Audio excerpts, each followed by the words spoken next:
Thank you, Rams.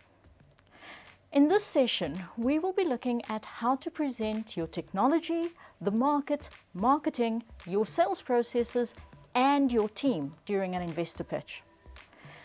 The world is obsessed with technology and its impact on all aspects of life, and investors are no different.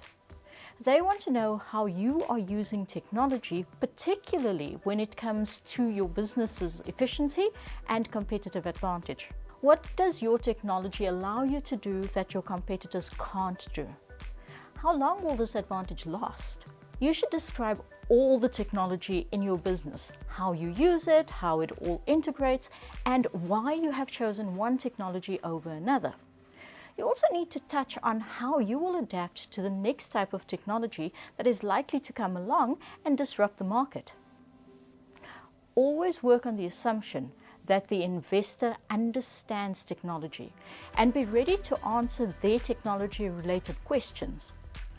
Keep it brief, but make sure you demonstrate your knowledge of new trends and how these may impact your business and market. Markets are ever-changing, so investors expect entrepreneurs to have done a complete and comprehensive analysis of everything that affects their market. This includes a sense of the total market size. This is particularly important because investors want to see that there is an opportunity for the business to grow and give them a sizable return. If the market size is a niche within a niche within a niche, they are unlikely to want to invest. Defining your market is also important. An investor wants to know that you understand who your target market really is and if there are any market nuances. Do you know how your market has evolved over the past 10 years? You need to convince the investor that you know where your industry is at right now, what the emerging trends are locally and internationally, and what is driving them. If you make claims around trends, you can be sure that the investor will probe them. All markets have different structures and work differently. Think about using an infographic or other visual to represent this information in an engaging way.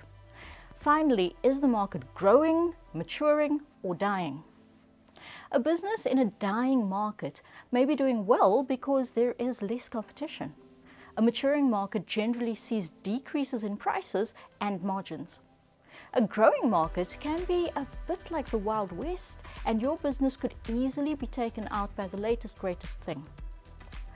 All three market phases have different positives and negatives, so it is important for you to know where your company is in this life cycle and that your value proposition is aligned.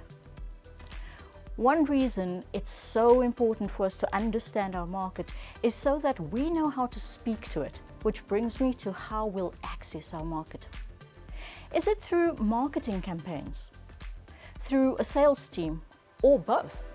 The investor will want to know your strategy. If you're considering a marketing campaign, what type of media will you use and why? What will be the mix between social media and traditional media? If marketing is your driver, your investor will want to know the percentage split of your mix and which platforms you will be using. Also remember to outline your sales process, which you can do in a graphic or infographic. How much will your process cost? How many sales teams do you have and who are they? Do they work on commission? What is your commission structure? Make sure you know all of this information in case the investor wants more detail. Your team is the most important factor in creating a successful business. Investors want to ensure their money will be in good hands and that your team is responsible, honest, and hardworking. Ensure you clearly define your team roles, especially the MD and CEO. Investors want to know there is a leader in place. My final tip is this: when you use the phrase, "we make joint decisions," it may sound lovely, but it does not instill confidence in an investor. Remember, this is your vision, your business, and you are the leader driving it. At the end of the day, your investor wants to know that you will be able to make the tough decisions and take responsibility when things go wrong, or indeed when they go right. Always bear in mind that the key to unlocking investment lies in the detail. So make sure that you get these right. See you in the next session.